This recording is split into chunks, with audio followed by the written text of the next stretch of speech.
Why did it have to be you first? Mother's cold voice echoed through the silent living room. Her icy gaze fixed on my abdomen left me speechless. My name is Marian.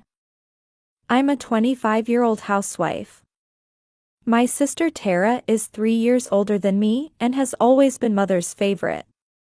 Until the day I came home to announce my pregnancy, I had hoped my relationship with Mother would improve, even just a little. I believed that the birth of her first grandchild might help heal our long-standing conflicts.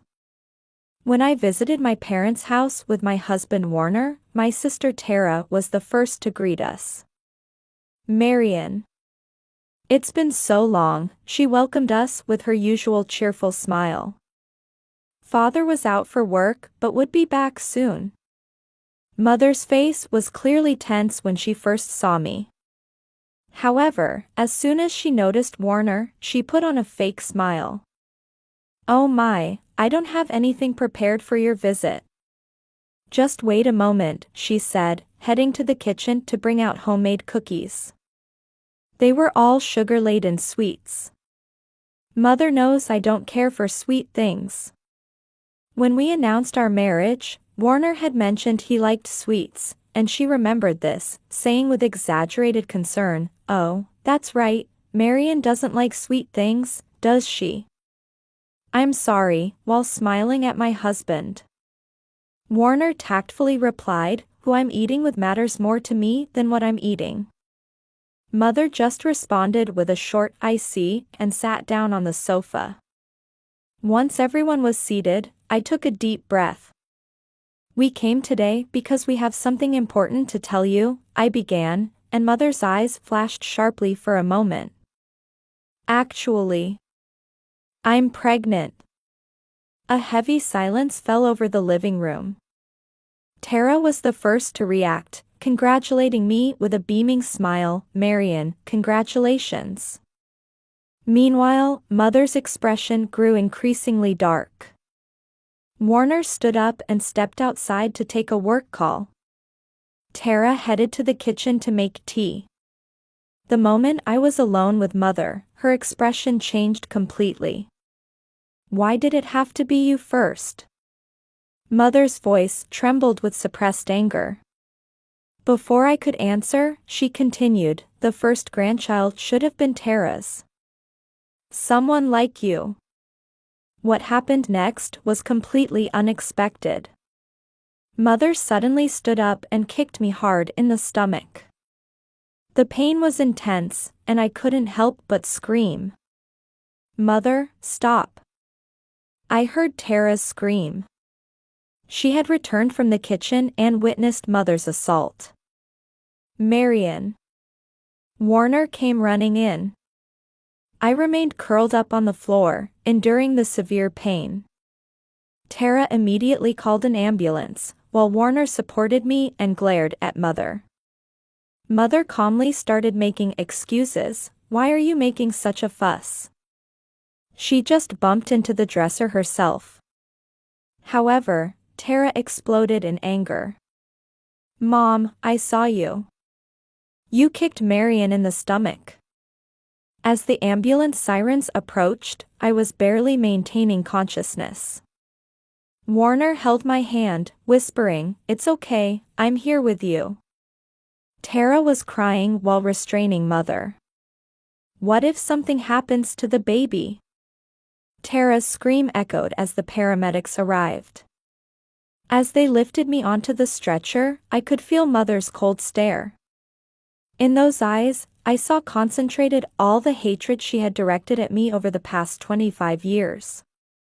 Tara accompanied me during the ambulance ride to the hospital.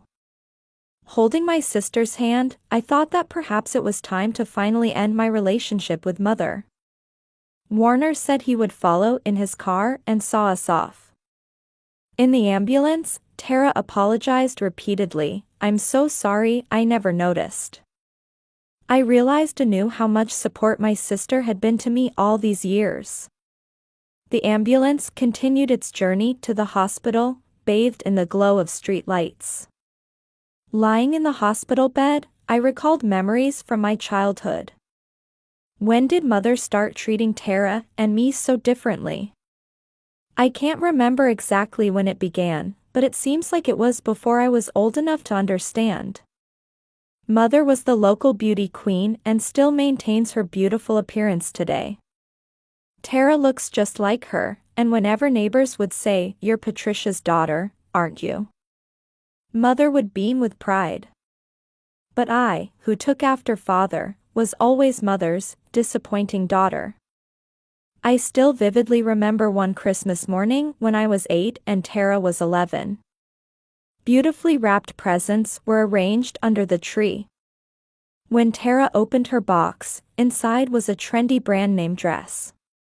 Mother smiled and said, "It's perfect for Tara. She is my daughter, after all." Then it was my turn. When I opened my box, inside were simple jeans and a t-shirt, probably bought on sale at Walmart. "These suit you better, Marion." At Mother's words, my young self could say nothing. It wasn't just clothes. Even food portions were different. While Mother would urge Tara, "You can eat more, can't you?" offering her homemade desserts, she would restrict my portions, saying, "Marion, if you want to maintain that figure, that should be enough, don't you think?" The gap widened even more during our teenage years. Tara was popular at school and became captain of the cheerleading squad. Mother attended every weekend game, proudly taking pictures of Tara. I joined the track team. Though my times were good, Mother never came to watch. "I'm busy" was always her excuse. Father would come sometimes and pat my head, saying, "You did well." But father was busy with work and didn't seem to notice the complex family dynamics. In high school, I gradually began to realize that my situation wasn't normal. The turning point was a conversation with my best friend Serena. "Marion, your mother is just too cruel," she said one day. I looked at her in surprise. "What do you mean?" "Well, she buys designer clothes for Tara, but for you." Serena's voice trailed off. My mother would never discriminate between her children like that. Those words made me understand for the first time that my family wasn't normal. At the same time, I knew Tara wasn't aware of my situation. My sister genuinely believed I preferred simple clothes. "Marion, you have such a good figure, you look good in anything," Tara would tell me. Sometimes she would offer to lend me her clothes, but they rarely fit, so I couldn't wear them. Mother's discriminatory treatment became especially harsh when Tara or father weren't around. When we were alone, she would attack me mercilessly. "To think I had to give birth to a child like you. Tara would have been enough. Why can't you be more like her?" Every time she threw such words at me, I felt like my very existence was being denied. But I knew crying would only invite harsher words, so I desperately held back my tears. My school friends worried about me. On my 16th birthday, Serena and others secretly threw me a party. I didn't get anything from Mother, but the cute makeup set my friends chose for me remains a precious treasure to this day.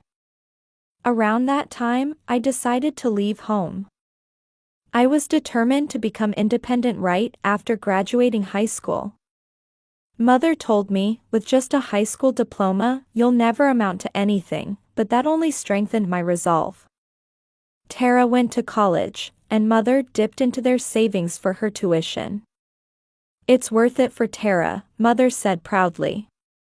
Meanwhile, there had never been any college funds set aside for me.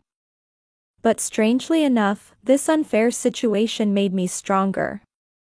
I maintained excellent grades in high school and worked part-time at a local diner after school.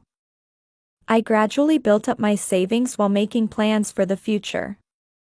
Lying in the hospital bed, these memories flashed through my mind like a movie reel. The steady beeping of the monitor echoes in the quiet room. I'm relieved that the doctor told me my little one is safe. I'm no longer that helpless girl from back then. I swear I will never treat my child the way mother treated me. The evening sky outside the window was turning red. On the second morning in the hospital, Warner came early to visit. When I asked, "Is work okay?" he smiled and said, "You're more important." I met Warner 3 years after graduating high school. I remember those days well. Right after high school graduation, I left home. Mother sneered, "You'll be back soon enough," but I vowed never to return. Tara was busy with college and didn't seem to take my leaving home very seriously. The beginning was tough. While continuing my diner job, I also applied for clerical positions at major supermarket chains. When I mentioned I only have a high school diploma in interviews, the interviewer's expression would usually cloud over. Still, I didn't give up and interviewed at over 30 companies. The turning point came during an interview for a customer service position at an IT company. Thanks to the HR manager who said, "We value your experience and motivation more than your education," I got my first office job. That's where I met Warner, a systems engineer. Our first encounter was when he helped me with a printer problem. "You're always here from early morning until late," Warner said to me one day. I answered honestly, "I want to learn as much as I can." For someone with just a high school diploma, this job is a precious opportunity. After that, Warner began stopping by my desk occasionally. We talked over coffee during breaks, and eventually started meeting on weekends too. As my relationship with Warner deepened, I gradually began telling him about my family. The conflict with mother, my relationship with Tara, and father's indifference. When I told him everything, I feared he would distance himself from me. But Warner was different. "No one has the right to deny your life," he said, holding me tightly. For the first time, I felt safe enough to cry. The proposal came in winter of my second year at the company. After the company Christmas party, while walking through the illuminated streets, Warner got down on one knee. To his simple "Will you marry me?" I answered yes, without hesitation. I still vividly remember visiting home after 2 years to announce our engagement. Mother was initially cold, saying no decent man would want a daughter with just a high school education. But when she learned about Warner's career, her attitude changed dramatically. "Oh my, an engineer?" Mother suddenly became friendly. Her behavior made me uncomfortable, but Warner remained calm and responded sincerely to her superficial attitude. Tara was genuinely happy for me. "Marian, I'm so glad," she congratulated me with a bright smile and offered to help with the wedding preparations. Father also unusually expressed his opinion, saying, "He's a good young man." The wedding was small but heartwarming. Mother put on a smile for appearance's sake. She didn't forget to whisper in my ear at the reception, "I don't think this will work out," but I no longer had the capacity to be hurt by her words. Our new life gave me my first experience of the normal family. Warner's parents welcomed me warmly like their own daughter. My mother-in-law would always give me gentle advice when I was cooking. "Your dinners are really delicious," she would praise me with genuine words. Work was going well too. Using my customer service experience, I was even put in charge of training new employees. My high school education was no longer holding me back. About a year after marriage, I discovered I was pregnant. Warner jumped for joy and immediately told his parents. My in-laws were overjoyed and quickly brought over baby item catalogs. However, I hesitated to tell my family. If Mother found out, I knew she would say something. Still, a small part of me hoped that the baby might change my relationship with her. That hope lingered in a corner of my heart. "I'll go with you," Warner said. We contacted Tara beforehand and set the date. That day now feels like a nightmare as I lie here in this hospital bed. The faint fragrance from the bouquet Warner left in the hospital room drifts over. His words, "It's our turn now," touched my heart deeply. Regardless of mother, I have my loving husband and our baby who will arrive soon. That's a happiness no one can take away. "Ma'am, it's time for rounds," the nurse's voice brought me back to reality. As the monitor continued its quiet beeping, I let out a deep sigh. The choices ahead won't be easy.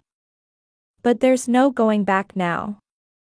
There's a small fracture in the bone, but fortunately, there's no effect on the fetus. Everyone in the hospital room breathed a sigh of relief at the doctor's words. Tara squeezed my hand tightly, and Warner nodded deeply. However, the relief didn't last long. The door opened, and Father entered with Mother. "Marion." There was clear distress in Father's voice. "Tara called us." "Is it true? Did you?" Mother maintained her usual attitude, starting to make excuses. "Oh, what are you talking about? Marion just bumped into the dresser herself." But Tara stood up. "That's enough." My sister's voice echoed through the hospital room. "I saw it. I saw you kick Marion in the stomach, Mom." The color drained from Father's face. "It can't be." At that moment, there was an unexpected visitor. The hospital's social worker. "May I speak with you?" Though the tone was gentle, there was strong determination in those eyes. Mother suddenly broke down crying. "I'm being made the villain. Everyone's ganging up on me." However, no one was moved by Mother's performance. The social worker calmly but firmly sorted out the situation. "This is clearly a case of violence. Considering the victim is pregnant, it will be treated as a more serious matter." Mother's expression froze at those words. "I can report this to the police," the social worker continued. "However, if you'd like time to discuss this as a family." Tara spoke up. "Marion, let's tell everything now." I took a deep breath. Yes, there's no need to hide anymore. It was time to talk about all the mistreatment I had endured from Mother over the past 25 years. "Dad," I began with a trembling voice. "I've been enduring this all along." And I started talking. The discriminatory treatment since childhood, the days of being looked down upon, the countless heartless words.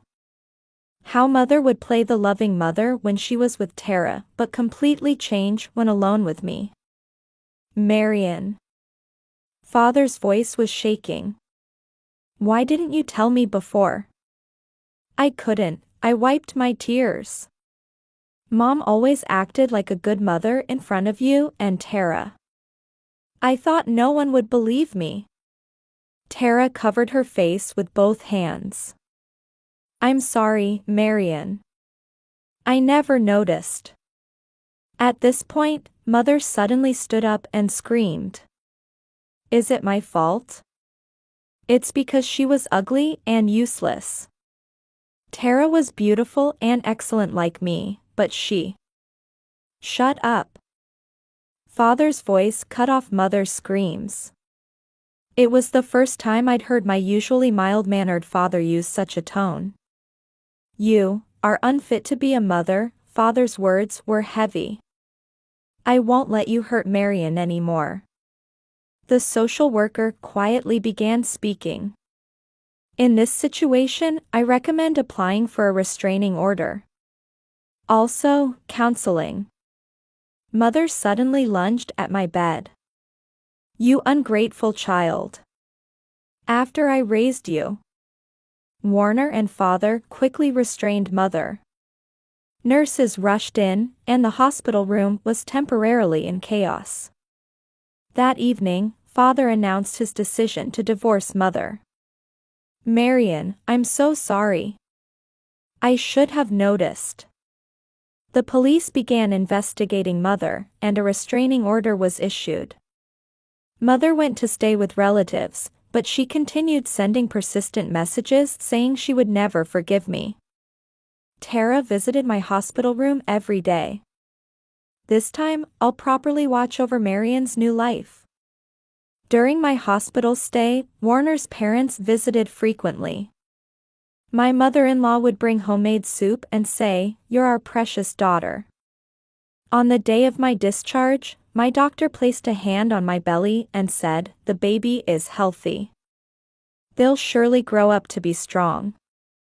As we left the hospital, the soft spring sunlight enveloped us. Warner pushed my wheelchair, with Tara and Father walking on either side. That's when I first realized this was my new family formation. Mother was gone, but for the first time, I felt the true warmth of family.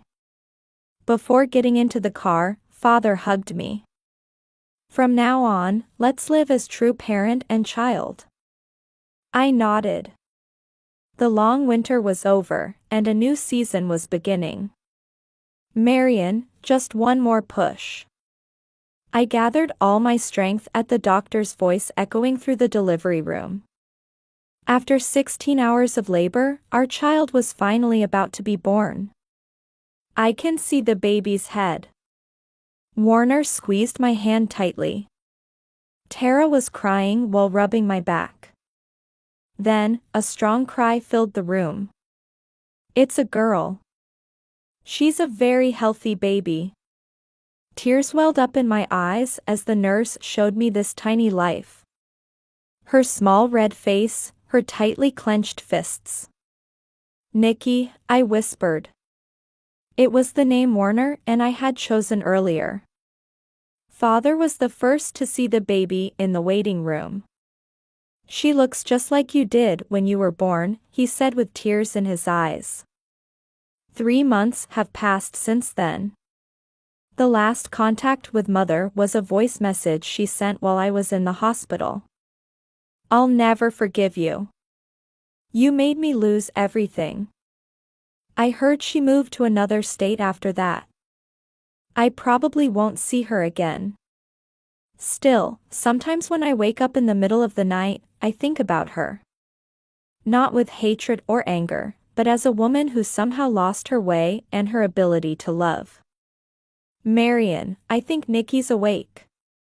It's feeding time." Tara brought the baby to me.